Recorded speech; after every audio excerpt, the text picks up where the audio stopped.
మామూలుగా first year కంటే ముందు అందరి దగ్గర 2,60,000 ఫీజు మాట్లాడినారు. ఈ కోవిడ్ వల్ల ఏమైపోయిందంటే 1,80,000 ట్యూషన్ ఫీజు కింద పర్ మంత్ 10,000 హాస్టల్ ఫీజు అన్నట్లు చెప్పినారు. తర్వాత మొన్న కాలేజ్ తర్వాత మేము మారాలనుకున్నప్పుడు బాయ్స్ హాస్టల్ నుంచి ప్రతి ఒక్కరికి అంటే ఆర్ఐఓ గారు వచ్చేసి 1,20,000 మాట్లాడేసి పర్ మంత్ 10,000 లెక్క 4 months కు 40,000 ఎవరికి బాయ్స్ హాస్టల్ వాళ్ళకి 1,60,000 సెటిల్ చేసినారు.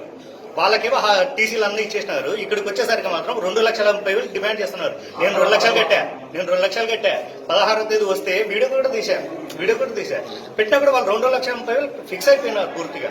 అంటే గవర్నమెంట్ ఇది ఆల్రెడీ జీవో ఇచ్చింది 70% మాత్రం ఫీజులు వసూలు చేయండి అని. అంత స్ట్రిక్ట్ గవర్నమెంట్ ఉన్నా కూడా వీళ్ళు ఇంతగా చేస్తున్నారంటే వీళ్ళని ఏమనాలి? ఆల్రెడీ దోపిడీ అనేది తెలుసు శ్రీ చైతన్య అంటేనే. మరి ఇంత నిలువు దోపిడీ జరుగుతుంటే మనం కనీసం మా అవసరాలు తగ్గట్టుగా సపోర్ట్ చేయకపోతే ఎలా? కాబట్టి అందరూ మేమంతా ఐకమత్యంగా ఈ విషయంలో శ్రీ చైతన్య మేనేజ్మెంట్ ను ఖచ్చితంగా మాకు టీసీలు ఇవ్వాలని కోరుకుంటున్నాం, డిమాండ్ చేస్తున్నాం.